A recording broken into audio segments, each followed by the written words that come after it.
Steve Stratton, welcome to the show. Thanks for having me. It's great to be here. Absolutely. So I want to start today's show with a little story. Yeah, tell us about you skiing with President Ford when you were a Secret Service agent, when you really didn't know how to ski. Yeah, that well at the time I was actually with the White House Communications. What does And that mean so exactly, White House yeah, Communications? What was your job? so White House Communications is a multi-service unit that supports the president, the vice president, and the staff in and around Washington, D.C. Back in the day with just Motorola walkie-talkies and other things around town. And then also when they go on trips. So whether it's to some place like Milwaukee on a campaign trail or to Poland with Carter, uh, different things like that. Um, White House Communications Agency, back in my day, we were radio people. Okay. Now it's full, and now it's, of course, got computer technicians, cyber warfare people, different things like that. But it's all about supporting the communications needs of the office of the president and the vice president and the staff. And then also by association, that also includes the protective details that are, the vice presidents and the president's protective details. So it's all, in my day, it was about walkie-talkies and base stations, much like you have on a police force, right? We would come into town, set up these radio systems. So when President Ford it decided it was time to go to Vail, I was lucky enough to go out in advance during the summer and be able to walk all over the mountain and do surveys. And the president would fly into Grand Junction and then, depending on the weather, helicopter or motorcade over to Vail. And so we would do radio line of sight assessments and things like that. So President Ford's didn't stay in his own house when he was in Vail, by the way. He stayed in a house in Lions Head, not Lions Head. I forget the term. It's right at the base near the ski school. Yeah. But the house that he stayed in belonged to um, an oil magnate. Mm. Imagine that. Yeah, And weird. our command post was actually in Tom Laughlin's house, Billy Jack's house. Oh, no We rented kidding. that out. So Yeah. so we were across the circle from where the Ford stayed. And so we get there and everything's set up and it's like, oh, by the way, we need somebody to follow the president around with the backup kind of radio. And we heard that you can ski. And I'm like, I can't ski, but I'll take a lesson. I was somewhere between stupid and fearless back in those days, or stupidly fearless. And so I'm like, okay. So I literally went and took a lesson for the day and learned how to snowplow. Luckily, President Ford didn't ski the black, the expert slopes. He only skied Right. blue. Yeah, but Blue and Vale, I mean, I've only been out west skiing one time. That was in Breckenridge back when I was in Hmm. college. And the blue diamonds are no joke whatsoever when you're going down those compared to the blue diamonds in Wisconsin. It's like, okay, this is a totally different league. This is really a mountain that we're on. And I remember the first time we took a wrong turn and there's a black diamond. And my buddy and I are looking at each other and we're like, do we take our skis off and look like wimps and like try to like go down on our butts? And it's like, no, we got to do it. But I'm here today, so Luckily, the president likes some of the gentler, wider, open slopes, mm, like giant steps and things like that. So there would be some steep portions, but it was literally steps down. okay. And so here I am in my 210 skis, right? They're just long, straight pieces of wood with luckily some metal edges on them, and I'm snow plowing. I mean, my shins, of course, were screaming Oh, I after that bet. first day. And I had a radio on my back, and like I said, it was the backup to the backup if the walkie-talkies failed, whatever. We certainly had line of sight back down to our command center there at Midvale, not it past Midvale at that base of the mountain. So literally, I took that class that one day, rode up, got up to the top of the lift up there, I think Eagle's Nest or whatever it's called. I don't remember. Fell down getting off, of course, the ski lift, right? Luckily, it's early in the morning with with um, the ski patrol guys. So Yeah. I'm going up way in the morning, and I'm just going to wait up there all day in case the president goes skiing, and then come down. And yeah, so I remember it was the second or third day, maybe the third day I was skiing, and I was starting to get a little bit, of course, feeling good, you know. Yeah. The lead agent who who for the Secret Service, his name was Larry Boondorf. He was actually the one who stopped Squeaky Fromme. Oh, Later okay. Yeah, in yeah. 75, Larry Boondorf was the one that grabbed the 45 that Squeaky Fromme had in Sacramento. We could talk some more about that in a minute. Yeah. But Larry could ski, and not to mention he's a naval officer, blonde hair, former naval officer. He skis like Jean-Claude Keely, he's the chick magnet. And I'm in the back, looking like, with this face of terror, like, don't run over the president, don't run over the president. And I was starting to feel a little bit better.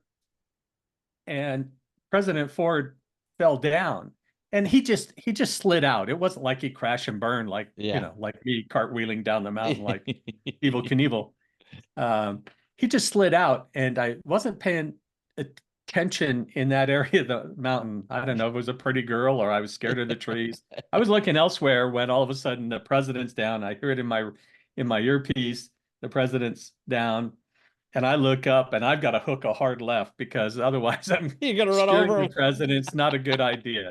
So and of course, immediately after that, the jokes are starting. Stratton's trying to scare the president.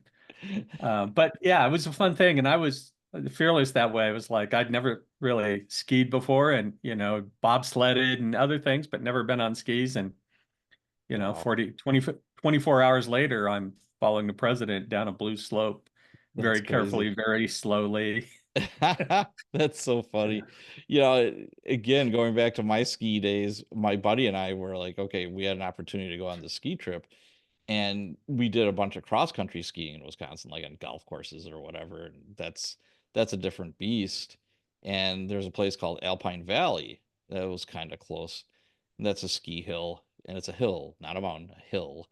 And we didn't have enough money for lessons. We are like, we should take lessons. And we both borrowed skis from friends because we didn't have the money to rent them. And instead of spending the money on taking a lesson, we watched other people take lessons.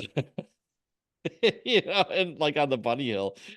So we went from the bunny hill to the mountains in Colorado like within about a month, something like that. But yeah, baptism and fire. What the hell? Exactly, exactly. So now when you were doing all this, were you well, let's get a time frame. So that was like in the mid 70s? Yeah, so I joined the Army in 73. I got through all my training and up to the White House at in 74, a couple weeks before Nixon resigned. So then President Ford takes over, of course, and Vice President Rockefeller. And so I'm in the communications unit at this time for another four years, Hmm. and traveling all over supporting the Secret Service. So I'm seeing what they're doing every day, both inside of DC, because my office was like not as a junior sergeant that I had this palatial office. I had this place Yeah. where we gathered together Okay. and in the basement of the EOB. But so I was at the White House, and so for 4.5 years, I'm supporting the staff and the Secret Service, primarily with communications. So then I transferred in 78. I transferred over to the Secret Service and became a Awesome. tech security specialist. So on advanced trips, or even trips within DC, like when the president would go to the Hilton or somewhere else to go speak at the press corps, things like that. I was the guy working with the EOD teams and Oh, the okay. the the Bomb stuff.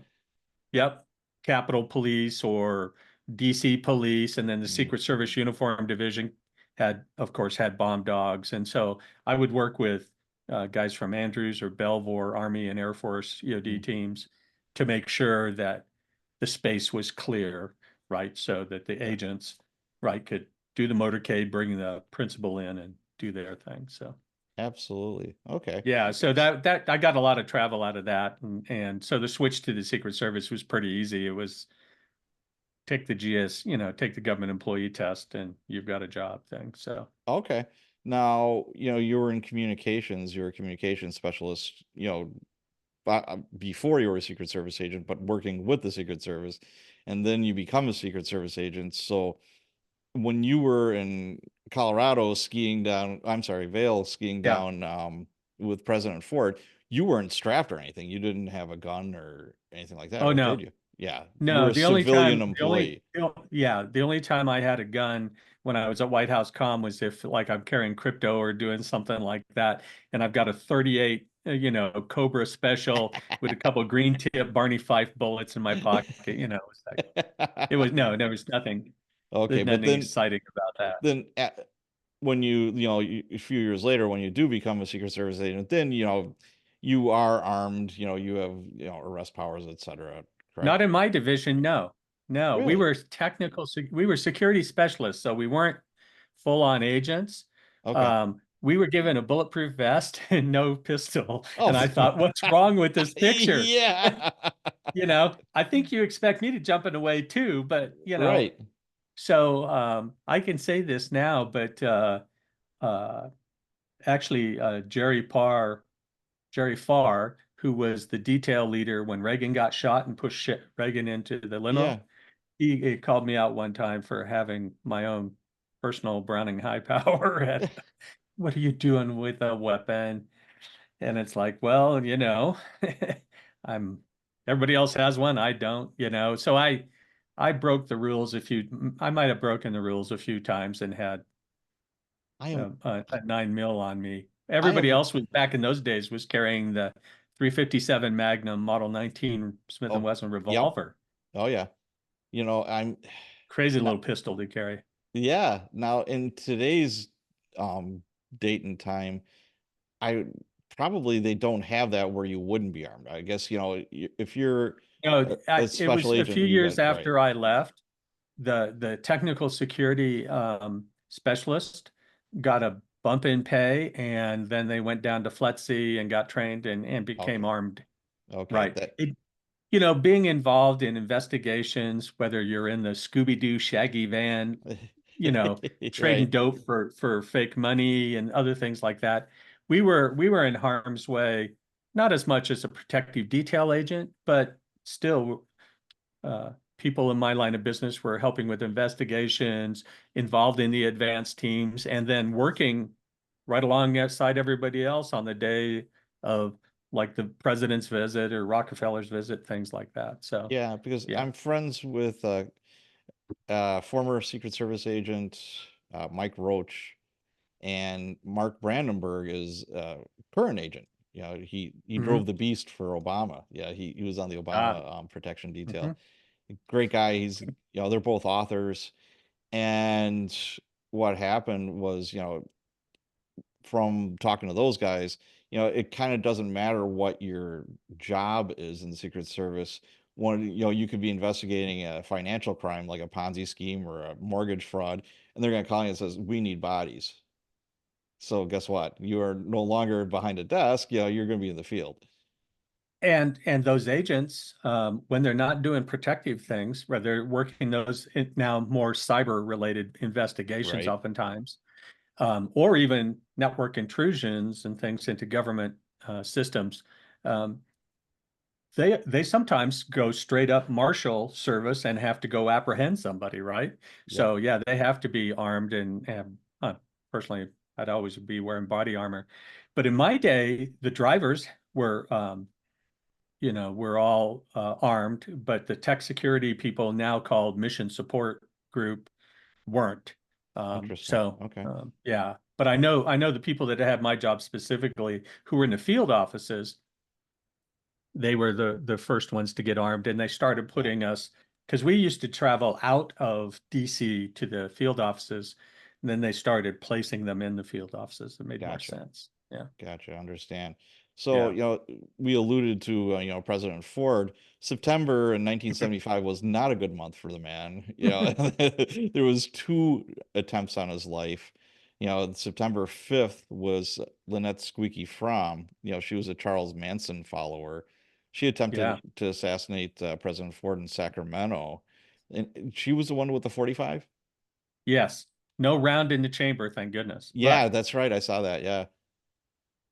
Larry Boondorf was who was a presidential protective detail supervisor, not the lead of the detail, Yeah. but he actually saw her, stepped in front of Ford, pushed the 45 down the tussle. Everybody else Oh, okay. keeps they move him off because right he was headed to talk to the senators and congressmen in the Mm, state capitol in Sacramento.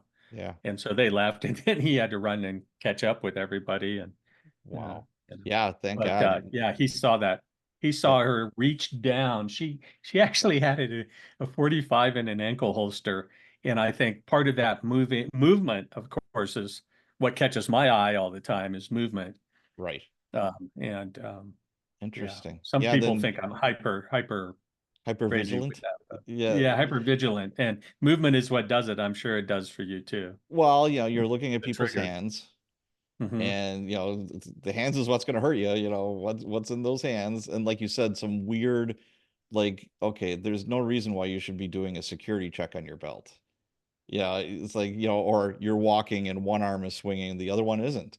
Just weird stuff like that. It's like after a while you get cued into that stuff. Exactly, the things that don't fit. Yep. Yeah, which one of these things just don't belong? That's right. So then two Exactly. weeks later, Sarah Jane Moore, a woman with ties to some left-wing radical group, attempts to assassinate him in San Francisco. She misses, yeah. So I was doing communications on that trip. Oh, you were? Uh, Okay. yeah. Um, she missed with the first shot, just not by much. And then a guy in a wheelchair grabbed her arm. I forget if he pushed her arm up or grabbed her arm down, whatever. The second shot missed wide, and the put the put the boss into the motorcade and bugged out, as I remember. Um, there was being in the when we would work communications, I repaired and maintained the walkie-talkies, and then but like on a trip after we set up all our equipment, I would oftentimes operate these radio base stations. Mm, And so I heard the chatter and stuff like that. And it's like one of those hold your breath moments, right? Where right. you hear it's going on and next thing you know, stagecoach is moving out, whatever Wow. the term was at the day then for the limo, Right, right? right.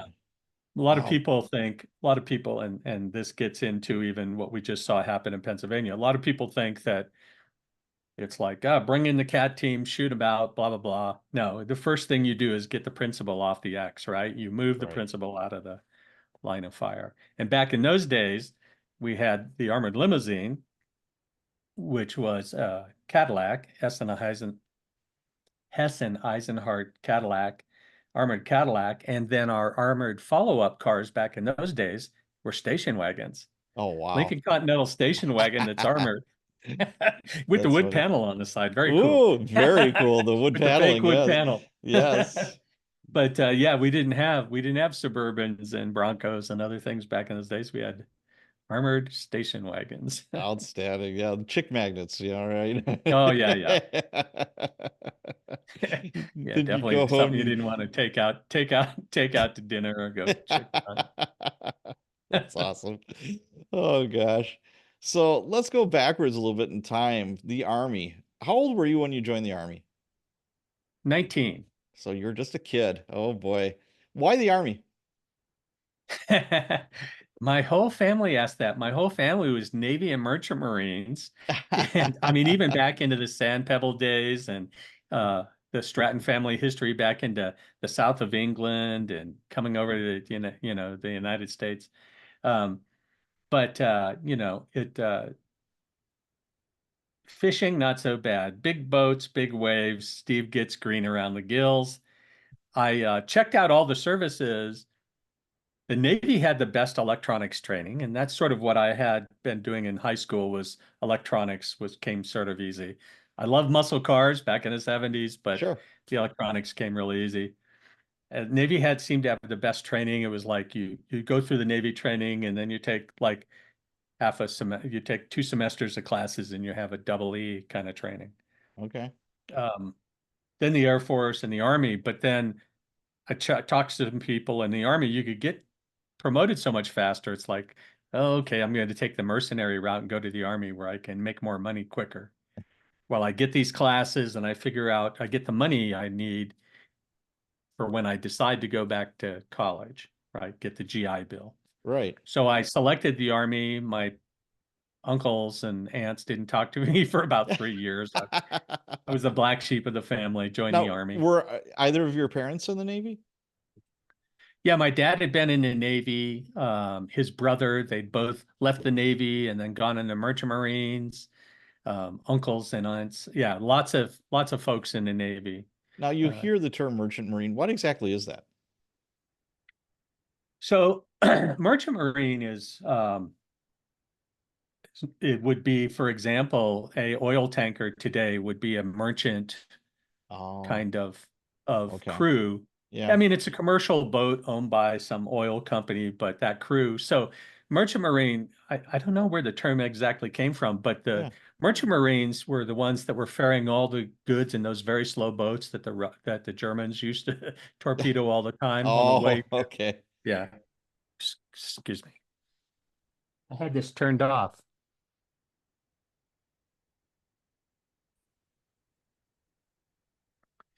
So I'm not sure where the term merchant marine started, but they were the folks that were in those long convoys taking food and ammunition Ah, and other things to England, right?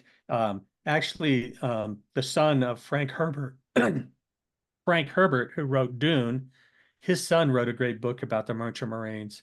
Um, One of the scariest ships you could be on during World War II, of course, would be an oh yeah. ammunition ship, right?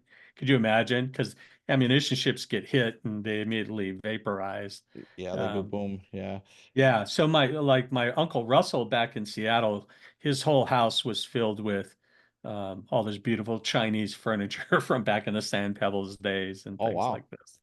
Okay. Yeah, so the Merchant Marines, they still I think it's called MSTS now, but you'll Mm. see they're the ones that like took all the tanks and other things over to Saudi Arabia for the Gulf War. Um, so they're still around, and but it was a big part of the family history. When they weren't in the military, they were doing the commercial Okay. shipping kind of thing Gotcha, in those gotcha. crews. Yeah, yeah. So you But joined the army at 19. What was your MOS? What was the job that there you you go. initially went into? Oh, somebody who knows. All right. So Yep. I was headed up to Fort Lewis to go. I was going to go from Monterey in Northern California up to Fort Lewis to be in a Ranger regiment to be a radio operator. Figured I'd stay in the Pacific Northwest, right? Get hunting and having a good time and that kind of thing. And these guys showed up with longer hair and civilian clothes, and that turned it out to be White House communications guys that Okay. I volunteered. I kept volunteering and raising my hand. They said, okay. So I ended up at the White House, and the my MOS got changed from Ranger radio operator to radio repairman. So that's why I went through Fort Gordon, the signal school, learn how to repair radios down at the depot level. Okay. Uh, that was the last time I touched an Army radio in 4.5 years because we used commercial Motorola and RCA radios in the White House comm because that's Yeah, what the Secret Service had. So sure. I think I used a radio one time, an Army radio system one time to make a link between Saint Simon's Island in Georgia, where Carter went, to the mainland. And Oh, okay. yeah, so radio repair was 31 Echo was my first MOS. Okay. Then after that, it changed a whole bunch when I started doing combat arms and special forces. Okay. So how many years total were you in the army? 26, including all my time in the National Guard. So Okay. Now, did you start an active and then went to National Guard? yeah, so I did 4.5 in the active Army at White House Communications Agency. Then when I went to the Secret Service, you couldn't be sort of like the FBI. You couldn't be in the National Guard. You might have to investigate them, kind of Okay. thing, is what I was told at the time. But Okay. when I left the Secret Service, I went back to the Guard again, and then continued on that way. So Okay. So how big of a lapse was there, like between you being full-time active duty to being National Guard? yeah, 3 years. Oh, that's not bad. So they took you back. Did you retain your rank and everything? I retained my rank, but I also went into the Special Forces qualification pipeline. I was attempting to become a medic, but when they found out I had all that radio experience, guess what they guess what Yeah, they did? I did get to the 18 Bravo, which is the Special Forces weapons course, weapons sergeant course. So I went through that course, and then I acted as a radio operator a lot of the time, and then I went through some intelligence courses. Uh, interesting. You know, yeah. with special forces with like radio, correct me if I'm wrong, but you have to learn, our radio systems, but don't you have to learn your enemy's radio systems as well? You do when you get more advanced. First thing to do Okay. is back in those days was we were still using Morse code Wow. and doing things in burst, and it's funny because my burst equipment, which is now of course all automated on a laptop and things like that, a rugged laptop, was sort of wind up like a friction car. You sort of wound it up and it spit out your Morse code quicker than you could key it. Oh, Um, okay. but we did a lot of high frequency. During cold weather, I had to use a hand generator to Oh, to that's create cool. enough power. Yeah, yeah. And then So the same thing, if you said you went through the weapons course, you're gonna not only learn, the United States Army's weapons, you got to learn your enemy's weapons too, correct?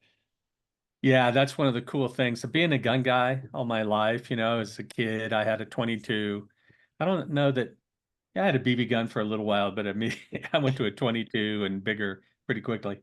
But being a gun guy, you show up at the weapons course and they've got Chinese, Russian, Right. you know. I mean, there's everybody makes an AK, right? So an AK is an AK. Yeah. Kalashnikov's the Kalashnikov, not a big deal. But yeah, then you get into all the weird different pistols and handguns made, right? And shotguns and different things. Machine guns, of course, a big thing. And then at the end of the course, you're doing mortars. And so we're shooting off 60 millimeter and 81 millimeter mortars. Oh, And okay. yeah, so on a team back then, there was they would have a light weapon specialist and a heavy weapon specialist, and the heavy weapons would be mortar and probably had some time playing around with artillery pieces. So I got to see a wide range of equipment, like I said, made by Chinese, Russians, Sure. Israelis, Yugoslavian, all the different kinds of things. It's a toy store for a grown man. It's amazing. So you went through selection, obviously, Mhm. and qualification, and how long did all of that take before they gave you your actual Green Beret and you were like a Green Beret? Yeah, so being in the National Guard, there wasn't what they call the X-ray program where you can just go right from entry through basic, and then if you pass it, jump school, things like that, you go right into the Special Forces program. So being in the National Guard, it was like 3 weeks here, 2 weeks there, three Ah, weeks there. okay. So it took me and first I went to a medics course thinking I would go to the Special Forces medic course, and then it gets changed up, and so I end up becoming what we call a combat medic, Mhm. Band-Aid medic, and then I end up going to the weapons course. So it took me a little longer. So it was about 3 years of time, jump school, doing things when I'm Sure. not doing it full time. Okay. That makes sense then. Yeah. Why Special Forces? The challenge, sitting in the Special Forces Group Commo, a company, and fixing radios and occasionally exciting. I get bored. I used to get bored pretty quickly. Takes me a Okay. little longer now that I'm older, but yeah, I was looking for that, especially for that personal challenge. Sure. Um, so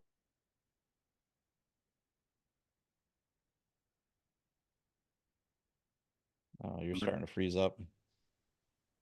You're starting to freeze up on me. really, Yeah. let me make sure I've got everything turned off. Sorry, I did. No problem. Go ahead. Yeah, so the idea of a personal challenge, being in the garden, like I said, sitting around, repairing a radio again or going up to repair teletype rat rig, not so much fun. So um, that's why I decided to go that way. I got interested in skydiving, so I was doing a lot of skydiving. So jump Mm. school was fun, Did and you it did you took do off from halo there. jumps at all?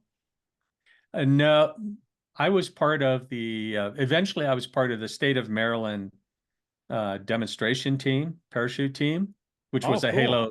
Halo jump team Yeah, run by the Special Forces company we had there outside of Baltimore. Um, our commander, and this is the unit where I retired from, 20th Special Forces, our our one star in charge of the Maryland National Army Guard was former Special Forces. So my Halo team, we got parachutes, we got airplanes, we got helicopters.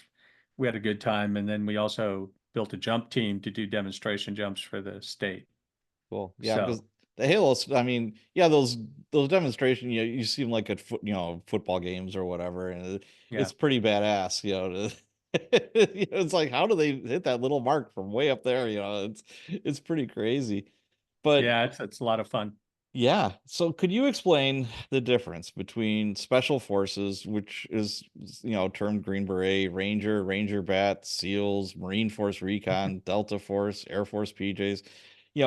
It seems like people mix and match this stuff like, it kind of goes like generic, like one thing. And yeah, I think that gets really misunderstood. Yeah, so let's start with sort of an overarching term that gets used a lot, right? Special operations. Yes, you hear A that a special lot. operations team or special, yeah. Use a So special operator. special Yep. operations forces or SOF, SOF, is a term that gets used over all of what U.S. Special Operations Command commands, right? Okay. So on the Navy segment, right, you've got Navy SEALs. Um, their genesis came out of underwater demolition teams, like who were blowing up obstacles and mapping the landing zones, right, at Iwo Jima, other places like that. So UDT and then Navy SEALs graduate out of that, and their focus, even though SEAL stands for sea, air, and land. Their focus, of course, has always been a water focused, and until the GWAT, when everybody was focused in the dirt. But so they're a Navy SEAL team, and you have in special operations you have sort of two communities. One they call the Black community, which would be Delta CAG, SEAL Team One, I mean Six, SEAL Team Six, those kind of teams like that, and then the white forces they call it, which are the everyday SEAL teams, quote every day, Yeah. but the regular SEAL teams, the regular special forces teams, uh, operational detachments, the Ranger Regiment, things like that. So Yeah. we've got SOF up top, and it's just talking about all special operations forces. Um, and then you've got the Navy slice, which becomes the SEALs and is maritime focused, right? In theory, their maritime mission would be like to take over an oil rig, Mm, capture a ship or people while the ship is moving at sea, right? Um, do reconnaissance, maybe use a submarine to get close to another nation's land, pop up, do some reconnaissance, other things, come back out. Over time, that mission expanded also into covert operations, might go up, you know, hit a target, get back into the water, yeah. disappear, those kind of things, right? So that's the Navy slice. The the Army slice, um, the special operations history starts with the Ranger regiments in World War II, right? Um, and what they did at Point du Hoc, right, on D-Day, that kind of thing. And the Rangers at first were considered like um, the best of the best infantry. Yeah, they parachute like the 101st to 82nd, but these are sort of crack infantry teams made for, to go capture a runway, do a surgical strike, things like that. But they're Yeah. really sort of infantry focused. And over time, and especially in the GWAT, you still had Ranger battalions doing and companies doing those kind of missions, but they also got very much into supporting the SEALs and Delta, SEAL Team 6, and other people like that. So they're high-speed infantry that would end up supporting the Tier 1 teams as Okay. they went out to, capture somebody, for example. Um, Special Forces really had its start when uh, a colonel had spent time with the SAS. So the SAS in England, the Special Air Service, has its roots in the OSE, the Office of Strategic Support, OSS, I'm sorry, during World War II, when they would send in the three-man like Jedburgh teams and stuff Okay. behind the lines, things like that. So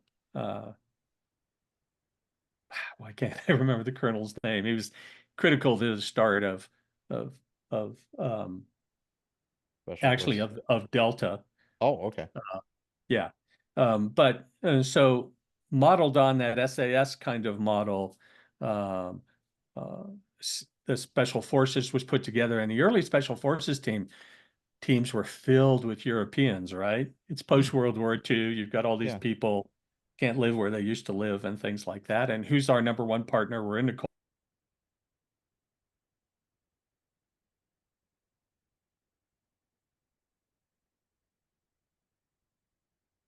it's foreign defense missions of training missions and other things like that. And eventually that into the special operations surveillance of the Ho Chi Minh Trail and behind the line stuff that studies and observation do. So that's the ground component. The Air Force, for their side, their special missions really started um, with seeing that they needed to support the ground force, right? Not just from the air, but on the ground. So special, the special tactics units have people like combat controllers. Their job is to literally have a backpack full of batteries and lights, and they can set up an airstrip anywhere in the world.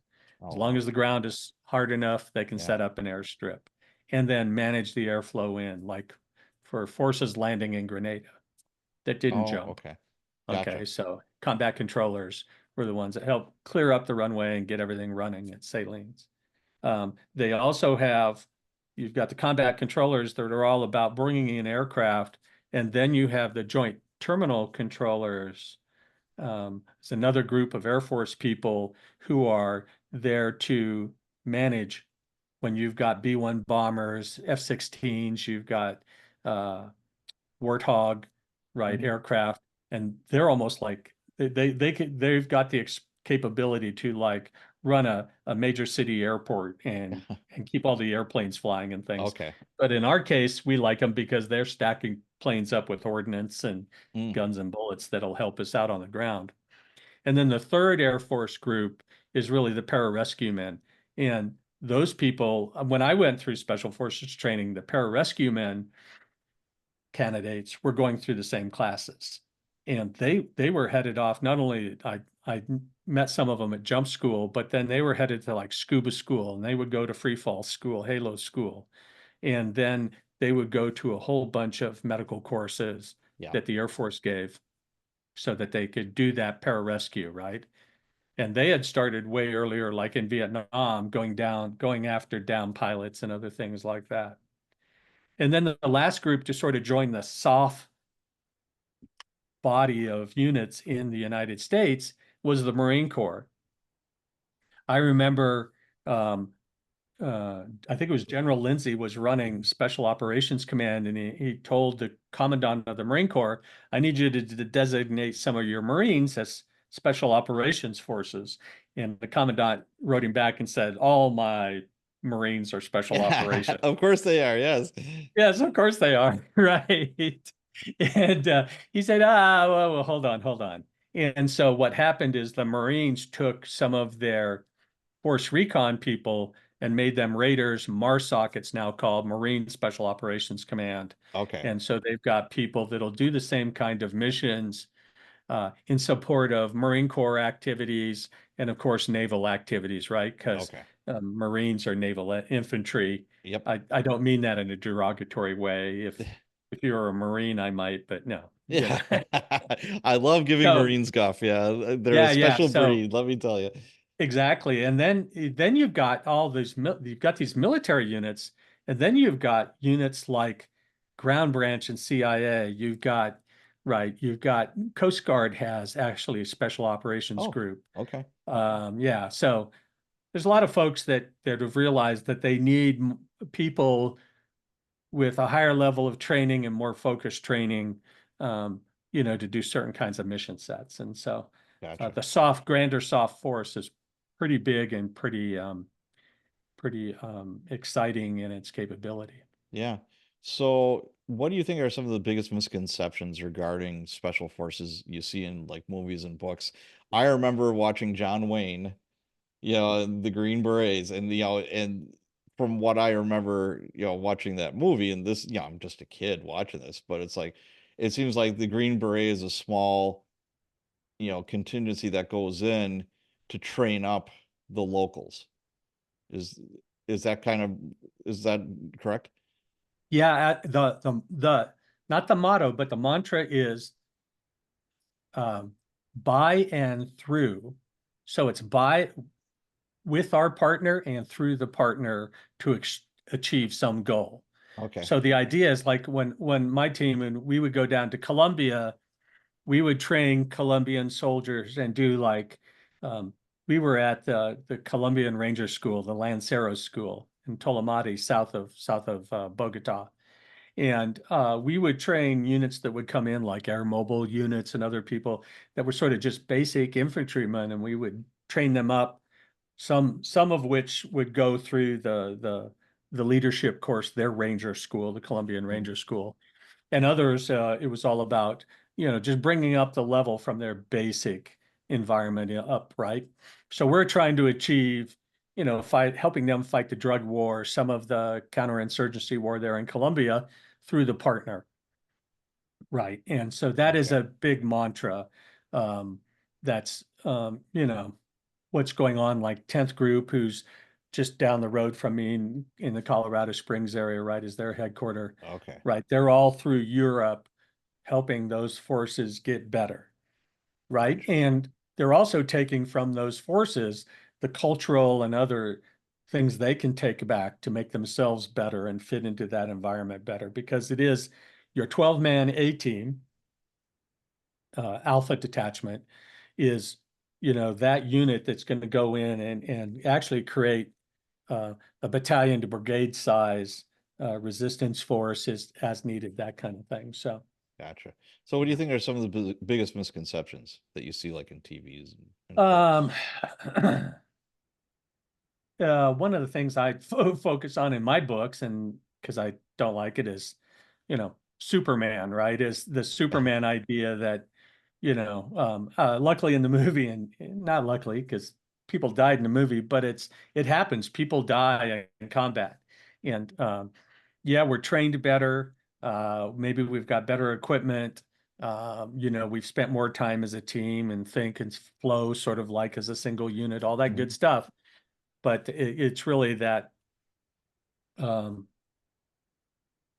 that Superman thing. And then also sometimes I see these movies and it's like the special operations team is the one that's making all the moves and the bad guys are just reacting to it, when in fact that the bad guys have a say in what happens, right? Sure. The bullets fly both ways in a gunfight, right? Yeah. Um, yeah. So a lot of people have done spectacular things back in the GWAT, right? From a team standpoint, a lot to be celebrated and remembered. People that earned medals. Sure. posthumously, that kind of thing. But I would also say that the reliance on tech, it's often easy in a movie for them to, apply some tech and it just sort of overcomes a problem. Sure. And as much as tech works, it doesn't work also, right? Gotcha. It's So, weather. Yeah, right. whatever. So, what was SF selection like, and what would your advice be to someone who wants to be a Green Beret, who wants to be an SF? Number one is I think understand what the community is looking for. It's very easy to find out what the soft values are. It's also easy there are several people who have really good YouTube channels and programs to help you prepare to get ready. Um, and that includes the physical side. But the one thing I think that everybody should know that wants to be a Green Beret is you really need to assess the level of grit you have, right? Grit's an old term, right? From when we Right. were a kid. It's a John Wayne thing. Yep. But it is that never quit, never give up, and then kind of mindset, right? It's what gets people. I just listened to a Navy captain who runs BUDS Okay. for right the basic underwater school, right? And he says 99% of the people that show up for BUDS are physically fit to get there. It's all up here, Sure. and that's what it is. I mean, um, you don't have to look like Arnold Schwarzenegger. You don't have to be a beast. I know some guys that you would not think they were special forces except who were wearing a beret, or Yeah. they've got the long tab as it's called, um, who weren't there, but they just never quit. They right. They made their hacks on time, whatever it was. And also, besides grit, you've got to be a team player. One of the quickest ways to leave selection is to say, I got this, I'll do this. You guys are stupid. I'll do it myself. Mm. Man, if you're not a team player and you're going to a team, Yeah, that's true. it's you're not the gray man, right? You're not a solo operator. Fun movie, but you're not a Yeah. solo operator. So grit and be ready to be part of a team.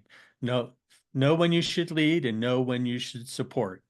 Okay. And that's the kind of people they're looking for because they can teach you. I mean, jokes about people walking across the bottom of the pool. I don't know how to swim. It's like, well, you got the grit. We'll teach you how to swim. Don't worry about it. You're gonna have on fins. Don't worry about it. Yeah, I saw a statistic that only 28% of the people that go through selection make it. Yeah, and actually, special forces selections, uh, of course, considerably higher than SEAL selection, right? With Buds and Hell Week and other things like Right. that. Um, until the X-ray program where you could come in just off the street, go through basic and stuff, you had to be on your second enlistment, you had to have some time in the military. Maybe you didn't have combat time, when we had the break between the Gulf Wars or Vietnam and the Gulf War. But they were looking for experienced people, E4s, E5s with some experience Sure. and things like that. Um, and so in special forces, you know, as a E7 down in Colombia, in theory, if war broke out, I'd be responsible for bringing up like 700 to 800 person element, Oh, right? wow. Of bringing it up via training and such, Yeah. and helping guide that element, that battalion size element. And so they definitely want somebody with the smarts and the ability to interact with other people, especially from different cultures. And Gotcha. they test you on that big time. The role players in Pineland when you get to the Robin Sage portion of the event. So you can be very good at your MOS and other things, Yeah. but if you can't interact with the locals and bring up that guerrilla force in Robin Sage, you might pass all the wickets but not get the beret. Oh, okay. And from what I understand is when you get, you're done, if you get, kicked out or washed out or whatever you want to say, they don't tell you why. Well, I never got kicked out, so I'm Yeah. not sure about that. But Yeah, I that's yeah yeah, they don't let you know how you're doing either. like when you're going through, like for the the physical parts too. Oh yeah, no, there's that you can tell based on who's around you, like am I in the top five of doing Yeah. this? Like my first time on the compass course, I flunked it. Uh I missed my time hack by like 15 minutes and I ran into some wire that somebody had left between Oh some geez. trees Oh boy. and broke it with my face and my whole eye was a mess. I looked like a pirate. I had a bandana on. Anyway, so but then I was lucky enough that an officer came and checked me out and said like, and he's like, "What took you so long? Yeah, you were racing along, And I told him, he's like, "Okay," and then he actually gave me a couple words of advice. So in the process, because I guess I showed the heart, he Okay. he gave me a little bit of advice that changed my whole view. My whole map went from 2D to 3D, and just like a couple words, and it was like, oh, okay. So what was the And advice? the advice was Yeah. that to look at the what do they call it on a map? The stadia lines, the brown lines. Okay. So when the brown lines are dark, that that equals steepness, and when they're farther apart, that equals Ah. flatness. So it's lines of elevation, right? So Mm. so when those elevation lines are together on a map, on a military map, it's sort of a brownish red. When you start seeing those stacked together, just think of that as vertical. And all of a Ah. sudden, the map popped up almost like in 3D for me. Oh, And it was like, cool. Okay. nobody had Yeah. ever mentioned that before, or I was asleep, but I dozed off during that part of the class, which it could have been possible. Oh, that's Yeah, awesome. so yeah, it's funny because I got yelled at 1 minute, for having a canteen class loose. Sure. That's how much the instructors are looking at you is like, just looking for anything to ding you on to see if it if when they're part of it I thought was psychological. So they're dinging you to see how you're going to react to being dinged. Are you going to go, Right. okay, I can learn from that. I won't do that again. And off you go. So Yeah, they don't want you sucking your thumb in the corner and feeling bad about yourself. Yeah, you just no, you don't have time for that. You yeah, don't have time for that. Yeah, yeah. absolutely. So let's go a little bit back in history, not too long ago. And I like to pick the brains of people that were in the military, etc. With your experience, what was your opinion on our withdrawal from Afghanistan? Should we Wow. have withdrawn or should we still be there? I mean, I know we could do a whole podcast on this, but yeah, we could talk all day about it. But, the short version of what do you think we should have done, instead of what we did do? Because I think everybody can pretty much say that was just a cluster. It was Oh boy. disgraceful. It was horrible. Yeah. And so if you want to get negotiated withdrawal, number one, you think you would wait until till the host nation is more stable, right? And we could argue all day about that too. Right, Was it because I don't stable know if enough? Afghanistan's ever been stable. It's got a lot of, No, I think no. their Can instability is their stability. Yeah, and the whole tribal nature of the Hmm. environment there, right? Right. So was there a good time to negotiate a withdrawal? I'm not sure, but that was really poorly planned. That could have been staged. Could have told the could have told the Taliban, you back off for give us about 6 months to get withdrawn, get our people. You could have done a whole lot of that kind of thing. And I think they would have said, okay, fine. We don't have to take a hit while you guys are, leaving the country. We don't have to take damage. I mean, there's still been some crazy commanders who, Right. you know, jihad and I got to kill the saint, and that would have still happened. But by and large, they could have gotten sort of a ceasefire to negotiated a ceasefire to allow us to withdraw less abruptly, less at the last moment. I mean, what would be interesting? I haven't heard many stories, but I can imagine people people running around like into helicopters and cutting wires and doing things and not completely sabotaging the helicopter, but of course, yanking all our crypto out, destroying the crypto, doing other things that, destroying things that are sensitive, Right. and all at the very last minute. I mean, yeah, by the way, if you don't make the plane, when the 3-star boards the plane, yeah, sorry about that, long walk to India. Yeah. Um, yeah, it was, it stunned me to the core that it would be just drop and go like that instead of, you know, um, done so much more gradually. And um, not to drag it out, if you get set a 6-month time frame and you're able to do it in 4 months, that's great, whatever. Right. But like so many of the negotiations that supposedly went on, they're just misstep after misstep and doing things the American way, or which doesn't work in that tribal environment kind of Sure. idea. Yeah, I think the biggest, obviously the loss of life of any of our service people is the first, horrific thing. And then secondly, we really turned our backs on, interpreters, support people that were there. We just left them. You know what's going to happen to them and their families. Thank So goodness there were some of those, non-governmental organizations and Pineapple Express, other people that went and helped out and got people in, but that was just a small percentage, right? And right. yeah, You it's know, very sad. and then that hurts you for future operations. History always repeats itself. We're going to wind up in a war somewhere, in the Middle East. It's inevitable, or in that region.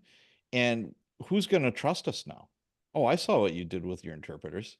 You tossed them to the side like a dish towel, for God's sakes. It's like we're, people remember that shit. Try to get assets now. Good luck. Oh yeah. Yeah, yeah. Yeah, we have a sad history of, like, say, um, you know, withdrawing from Vietnam, was a Yeah. similar thing. It had just been enough time that people either weren't taught that in school, Vietnamese people weren't taught that in school or didn't know it. So, Yeah, very, very sad. Yeah, terrible. Um, Looking back, with now looking through the lens of your Secret Service time, the recent assassination attempt on President Trump, again, this could be a whole other podcast, but what were some of the glaring errors that really jumped out at you, and how can they be fixed? yeah. So, I think for me, the people should understand that the former president does not get the A team, Yeah, doesn't he matter who that's you the are. JV team. Yeah, absolutely. Well, yeah. And even the A team's the president. Yep. The A- team is the vice president. They're right. They're the people Yes. that are in succession, right? Um, and so the the book on how to do an advance is a well-known book. It has been adjusted through history because of Sure. Kennedy, because of Ford, because of Reagan. It's been adjusted, but who do you have to help you deploy that? So you come up with this good advance plan. The the team leader for Trump's detail signs off on it because he's bringing the principal in. He or she's bringing the principal into that environment. And so it looked to me like they had fairly standard setup. Problem was nobody was out, and this could have been a resource problem. Nobody was checking that certain parts of that plan were being executed, right? Personally, I'd have had somebody with big sheriff front and back or police front and back walking up on top of that building. Yes. That way, the snipers who were looking much farther out, that's why Correct. he looked up from his glass. He was looking out 800 yards out. That's why he looked up from his glass to see a person up on that rooftop. So, and then right behind that building, several things. There's a ladder on the building that's not, taken down or protected somehow. There was a ladder that allowed him to just climb right up on it. The tent where the police would go and support personnel would go to get their assignments and stuff was right behind it. So there's police 50 yards away. I don't know how, very close in the parking around the ag building. So, and then the final thing I saw that made me think this was there was that imagery of a guy in a suit, some cops trying to get through the fence. They couldn't get through the fence to get to the ag building, right? So they had locked it all up to protect people from coming through, but they couldn't get out there to understand what was going on. And so um, whether it was resources or not, it was that advanced teams lead job to ensure that those elements of that plan that person had put together and gotten approved were executed. And that's where it fell down. That whether somebody completely missed an assignment or thought they had an assignment, went on shift, somebody else didn't cover them, that area got left uncovered, and that young kid took advantage of it, Yeah, right? And because it's not the president, you don't have the bulletproof screens up, right. the other things. So Yes, absolutely. And people I think are forgetting, it's not the same detail that the president, no matter who the president is, has, because at that point in time, they're the most powerful person in the world. You have to, you're going to protect them differently than somebody that's on a campaign trail. It's like, well, and and I gotta fault the director a little bit on this because you know he's he's the yeah, designee, but it's a week before the actual announcement, right? yeah, And yep, so you haven't given him the extra people, the extra resources that he would have as he's going on the campaign, right? Because when he becomes the designee for his party, that means he's one of two people that are going to be president in the next yep, term. absolutely. So should get more, right? Well, And in like any law enforcement, like before you do a warrant or so there's some special thing, one of the first things you do is a threat assessment. Okay, you know what? This guy's very well liked. He doesn't have a whole lot of enemies. There isn't a whole lot of like chatter on social media about, killing him or anything like that. It's like we're still going to protect him, but we're not at DEFCON 1. It's not, with Trump, there's a lot of emotion there. There's, he was a former president, and like you said, he's a week away. And I'm not a conspiracy person at all. I think you could just go bananas, people spinning these yarns, it's like, oh, is this, that, the other thing? And like, no. But if he was a beloved person within, Joe Biden's circle, there would be more protection. But that was not the case. Now, did Joe Biden say, yeah, I'm not going to give him protection or very little protection, and maybe somebody's going to take him out? I don't believe that for half a second at all. But yeah, in one other thing that I seen, there's so many Monday morning quarterbacks with this stuff, it just drives you crazy. Is, it's like, well, the counter snipers saw him and they didn't shoot right away. And my answer to that is people go up on buildings, like if a president's talking or something like that, you have to identify them as a threat first. You can't just start blasting. it's not a war zone where as soon as I Right. see somebody, I just drop them, right? Yeah, you have to identify them as an immediate threat. You don't have that, I guess you could say luxury. It's like, oh, look, well, what if that's just, like a 15-year-old kid that just wants to get a glimpse of, what's going on? For God's sakes, you can't put the bullet back in the gun. Exactly. Exactly. The another thing here too that I find interesting is that over the last decade, excuse me, the Secret Service's role or the Secret Service protection um, mission has really gotten stretched. So there's many more people, right? It used to be the president and close in family to a certain age, Right. right? The vice president and family. And now there's all these other people who are getting Secret Service protection. And by doing that, you're just stretching, right? Some offices. So uh, I spoke with a gentleman. He left the Secret Service. He's now doing investigations like for the Fed, some Mm. element of the Fed. but his wife is still there and she's on the campaign trail. And I spoke with him and he said that like his when he was in a Newark office of the Secret Service, there were 60 agents and just ton of work. Everybody had like 15, 18 cases, Yeah. 3 to 5 year work, and sort of detective load kind of thing. Right. Um, he said that office now has 20 staff, 20 God. agents. Yeah, and they might have some support people and things like that. But so then you add the protective mission and the fact that it's like, well, you've got to protect, you know, this person in the administration and that person and things like that. That it appears that the Secret Service has sort of been pulled apart from the core mission, the president, the vice president, former presidents, um, and that would also create the resource strain that meant that there were potentially, and I've heard this, many more DHS agents than Secret Service agents in that environment.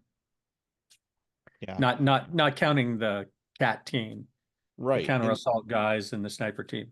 yeah, and we were Um, talking earlier, it's like the when you are training your newer agent or a new agent, you start out in financial crimes. You're doing Ponzi schemes or bank mortgage, mortgage fraud, that kind of thing. But you could be called up because they are being stretched so thin, especially in an election cycle. One day you're behind a desk, doing this stuff. You graduated from college a year ago and you have zero street experience. You've never done cop stuff. You've never run down an alley after an armed suspect at 2 o'clock in the morning who's got a gun. You've never had to deal with somebody getting into your face and you're like, okay, what do I do now? You've never been around live gunfire. Any cop in inner city USA is surrounded by gunfire every effing night. It's just the nature of the beast, and it becomes white noise to you. It shouldn't, but and then with the Secret Service, I mean, you know, Reagan was the last attempt. I don't want to say complacency sinks in, but sometimes it does. And if you don't get those reps in the right training and you stretch them out and you don't have the right person, I was looking at the personnel that was there, and as far as the agents go, some of them were absolutely frightened out of their minds. Some of them were very professional and did their jobs, and some were scared, and coward. And I'm like, oh my God, you've never been in a, obviously this doesn't happen every day. But right. if you were a cop, like I said before, or if you had hopefully the training where, they inject stress on you and they want, and they're going to see, okay, how do you do? You might fail the first couple of times, but sometimes, after like 2, 3 times, then you get kind of like, okay, you find your groove and all right, I can operate in this. It's not the end of the world. This is okay. It's weird to say, but you almost become comfortable with it. And it was very obvious who was comfortable with it and who wasn't on the agent side. Yeah, that lack of stress inoculation, as we Yes. call it, right? Yep. Yeah, with doing those reps, you saw all of those, right?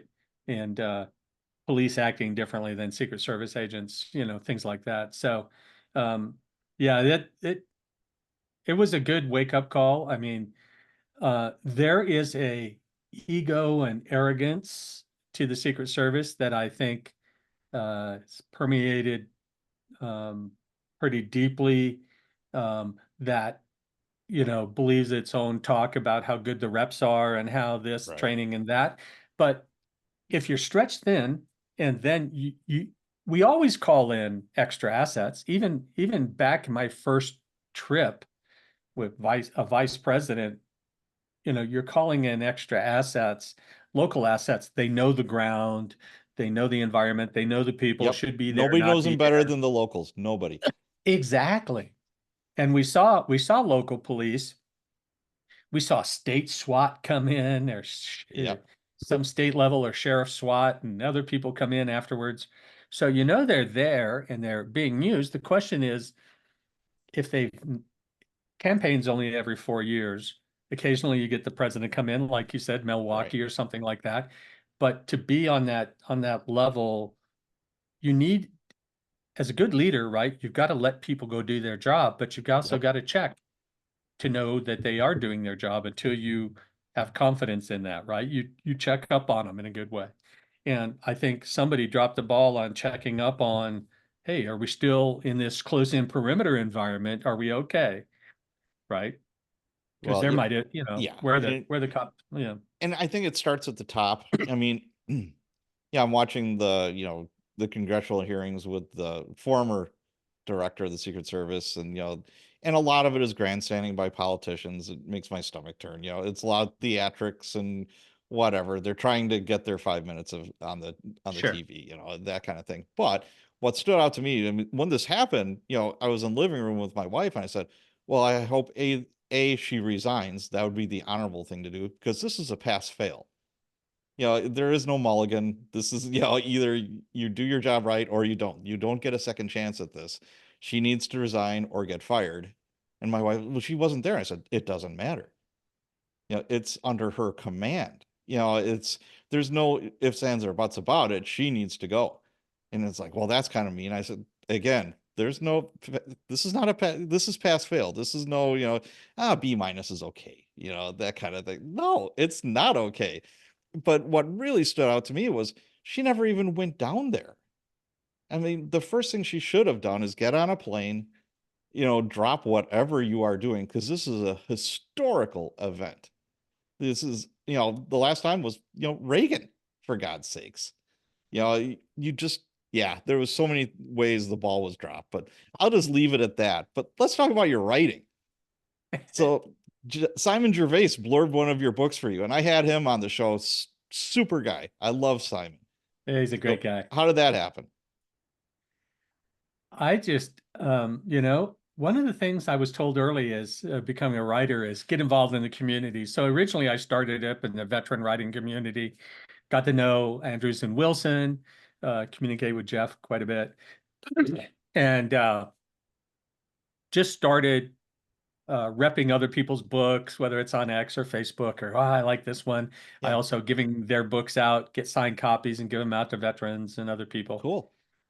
It's part of growing my readership. Yeah. But the um, I had met Simon. We had talked, right? He was in the RMCP Yep. version of the Secret Service for a while. He did some other stuff, and we connected at Thriller Fest. And I liked his Clayton books, his Secret Service agent Clayton books and Hmm.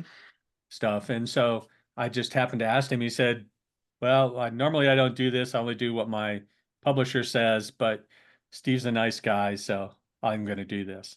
And I was like, wow, that's amazing. That's And I totally think cool. it really was because of my engagement and my honest promotion of his books and helping other authors out that he did that for me. I had quite a few people help me in the launch of that book. I did a series of videos. I had Andrews and Wilson. I had um, oh, I'm having a brain cramp now. He's right back here.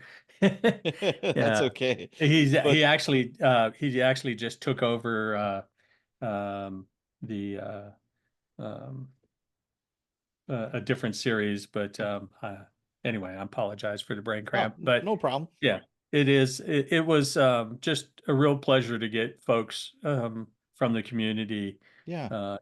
involved. And by the Well, way, I see you've got the book Hidden War up there behind you. yeah, John Uh, Norris.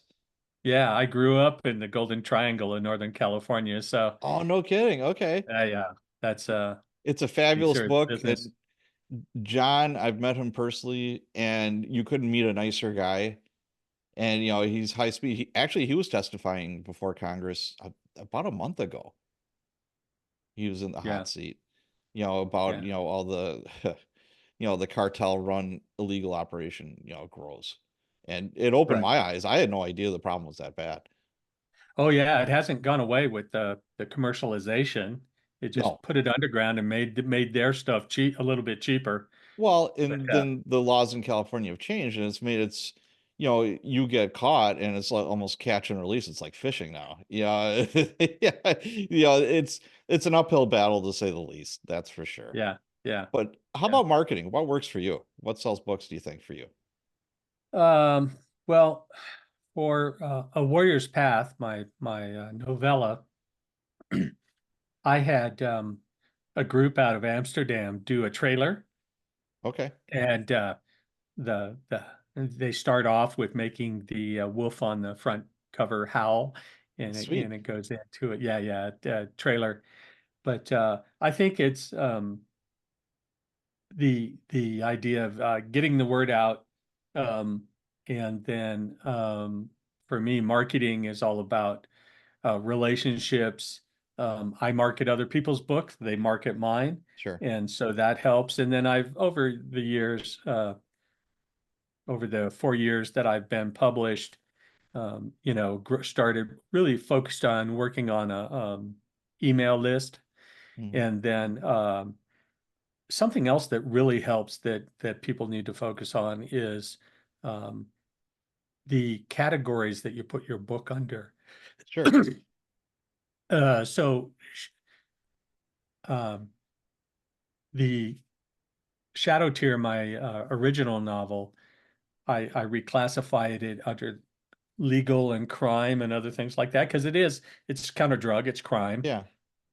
And it actually popped up better in Amazon, which meant it got more time on, oh, if you like this, you like that. Yep. And Also so bots. Yep. if you're an author and you're putting your books up on Amazon, I'd suggest getting Story Rocket, where you can really understand the trends on different.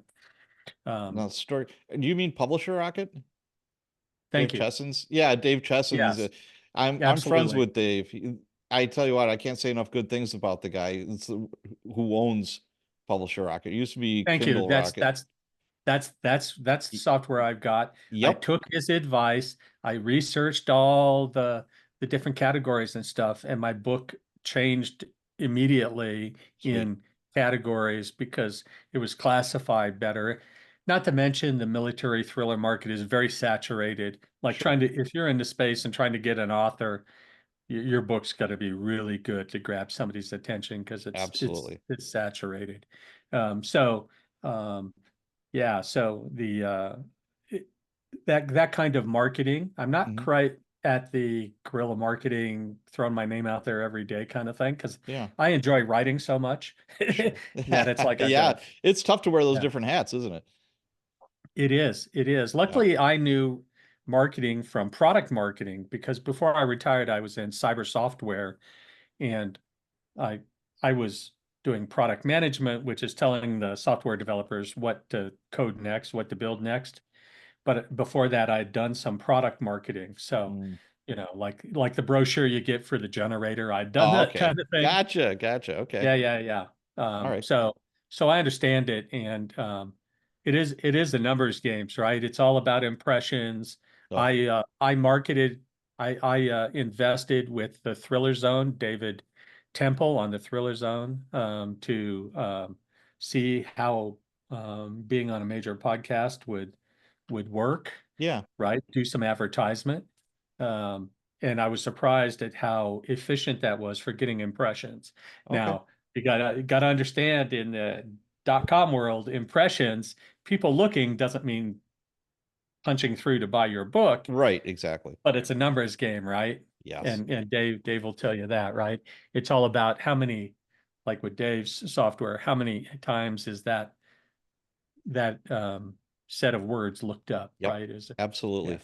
Absolutely. yeah. So one of the best pieces of writing advice I ever got, and I forget where I got it, was write the fast stuff slow, the slow stuff fast.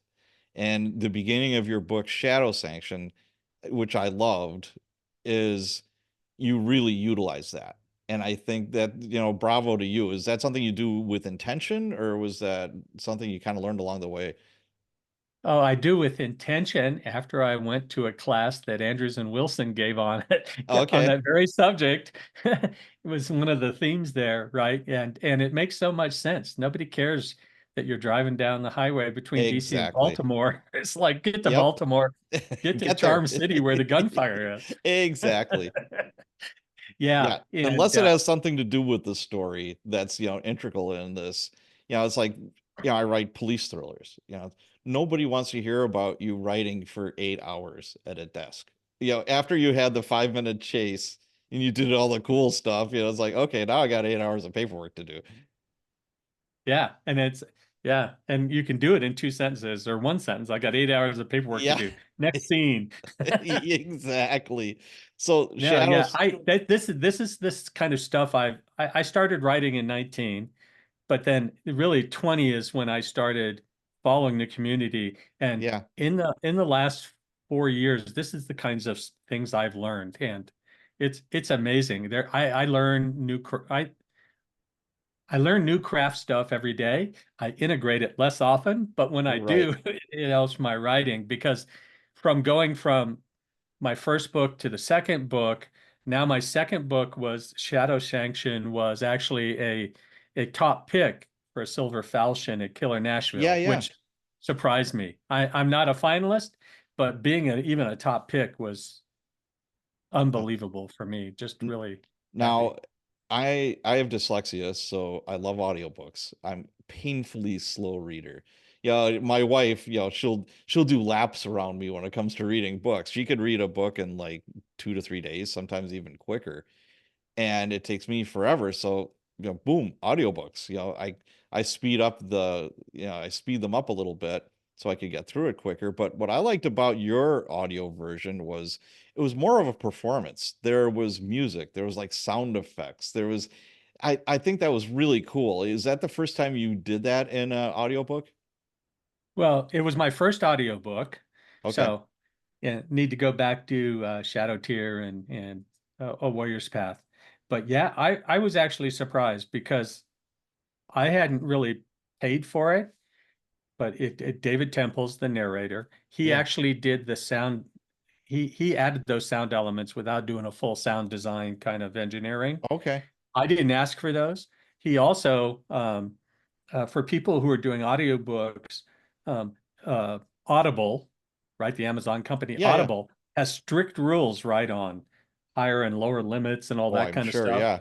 And so he did that engineering to make sure it all fit into the Audible criteria. So Gotcha. uh, David did a really nice job. I know there's AI voices and all kinds of things going on. But it's And not a if you want a performance. cheapy book, yeah, Yeah, it's not I mean, performance. like maybe for nonfiction, sure. Yeah. Why not? Even though I've got nonfiction books out there, and I hired, a voice actor because that's the way I want to do it. It costs more, but I think at the end you just have a much better, product. And but sometimes you're on a shoestring budget. You can only do what you can do. So yeah. Exactly. I can't imagine how much it cost. Did you listen to, remember when Mark Greaney they did that ensemble cast that did part of Armored, his book Armored? Oh yeah, yeah, He yeah, had yeah, yeah. 7 or 8 voices. It was like an old radio show thing. It was Yes. that Yep. spectacular. Yes. But yeah, I've listened to some audiobooks where there's two narrators, usually like a male and a female. And I think that adds so much, because nobody wants to hear me try to do a female voice. Yeah, it would not turn out well, let me tell you. But, it's double the cost, and again, it comes down to dollars and cents. So, yeah, Exactly. there's Not that. all of us can afford Ray Porter, right? Boy, you got that right. Now, Killer Nashville. I will be going. It's my first one. You're gonna be there. You're gonna be giving I think you have your own like talk, right? I have two, one on the Okay. life in the Secret Service and another one essentially so you're not a Navy SEAL, a Green Beret, don't worry about it. You can still write a story. Okay. Is Two this your first one, presentations, or yeah. how many times have you been to Killer Yeah, my Nashville? first Killer Nashville too. I'm Cool. excited. In Nashville, it's going to be a lot of fun. Oh yeah, I'm looking forward to it. So your panels are gonna be again, life in the secret, what it's like to be in the Secret Service. Life in the Secret Service. Yeah, Okay. the subtext is what work-life balance with a Ah, question mark. Yeah, yeah. okay. And Cool. then yeah, that other one about special forces That's teams. awesome. I'm sure they will be well attended, but I've heard really good things about Killer Nashville. Thought I'd give it a try, and it's like, what the heck? Why not? So tell you Yep. what, we are winding down here. We've been going at it for a while. What's next for you? What's on your plate? So I've just completed, I'm in the middle of editing Shadow Tier #4, Caribbean Harvest. Little quick and non-spoiler, but Lance chases El Chapo to Cuba. Ooh, very cool. Yeah, and then I've started writing a short story series that I'll probably compendium into a book after I get 8 or 10 of these short stories. But it's about an order of folks who stop assassinations. That's their only goal, is to keep good people alive, kind of idea. And it's called the Order of the Red Coral. Trump could have used the Order of the Red Coral. Yeah. The red coral was worn in medieval times to ward off assassins. Oh, I did not know that. Look at that. Yeah, All yeah. right. Well, Steve, this has been so much fun. Where can people go to learn more about you and your books? Yeah, it's Stephen Stratton, Stratton, USA.com. That's my website. Love to hear from you. I've got blogs there. You can get signed copies of the books and of course links to go buy the books wherever you want in the format that you want. And yeah, it's a place where I have a lot of fun. And I get to blog about things, that I think are interesting in the world and stuff like that. So look forward to having you come over there, and I'm looking forward to seeing you at Killer Nashville. That's coming Absolutely. up next week. That's awesome. I'll buy the first drink at the open bar. Thank you. Yeah, That's no very nice. problem. I'm a Very very kind. generous old retired cop. That's right. All Oh, right. same here. Thank you very much, Steve, for being on the show. Take care. Thank you.